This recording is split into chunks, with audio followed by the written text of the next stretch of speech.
Hello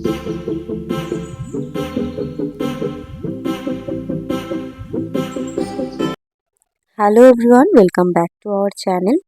আজকের recipe chicken tandoori, যেটা কোনো রকম ওভেন ছাড়াই আমি বাড়িতে রেডি করেছি। তার জন্য আমি এখানে 1 কিলো চিকেন নিয়েছি। চিকেনটাকে খুব ভালোভাবে ধুয়ে পরিষ্কার করে নিয়েছি, আর খুব বড় পিস আমি রাখিনি।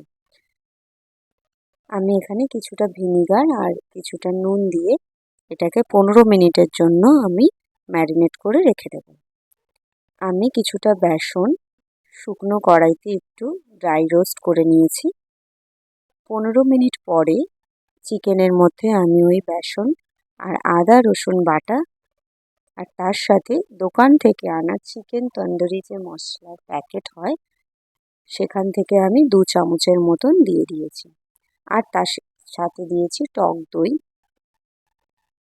নিয়েছি সামান্য গোলমরিচের গুঁড়ো, সামান্য নুন, আর নিয়েছি একটু সর্ষের তেল গরম করে তার মধ্যে 3 চামচের মতন কাশ্মীরি লঙ্কার গুঁড়ো দিয়ে মিশিয়ে সেটা আমি চিকেনের মধ্যে দিয়ে দিয়েছি। এতে কালারটা খুব ভালো আসে। এরপরে আমি এটাকে প্রায় আধ ঘন্টা থেকে 1 ঘন্টার মতন ম্যারিনেট করতে রেখে দিয়েছিলাম। একটা ফ্রাইং প্যান বসিয়ে নিয়েছি, তার মধ্যে কিছুটা পরিমাণ বাটার লাগিয়ে ভালোভাবে বাটারটা মেল্ট হয়ে এলে ওর মধ্যে আমি চিকেনের পিসগুলো দিয়ে দেব।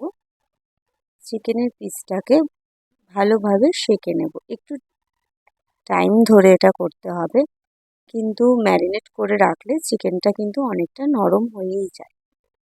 ওপর থেকে আবার একটা ঢাকনা দিয়ে আমি ঢেকে রাখবো, যাতে চিকেনটা ভেতর থেকে ভালোভাবে সেদ্ধ হয়ে যায়। আমি এইভাবে উল্টে পাল্টে চিকেনটাকে রোস্ট করে নিয়েছি, কিন্তু ফ্রাইং প্যানে, কোনো ওভেনে আমি ইউজ করিনি। বারবার ঢেকে করলে চিকেনটা সেদ্ধও হবে আর খেতেও কিন্তু খুব জুসি থাকবে। রেসিপিটি বাড়িতে বানিয়ে অবশ্যই আমাকে একটা কমেন্ট করে জানিও তোমাদের কেমন লাগলো। আর আজকের রেসিপিটি যদি তোমাদের ভালো লেগে থাকে তাহলে লাইক, শেয়ার, সাবস্ক্রাইব করে আমার পাশে থেকো। Thank you.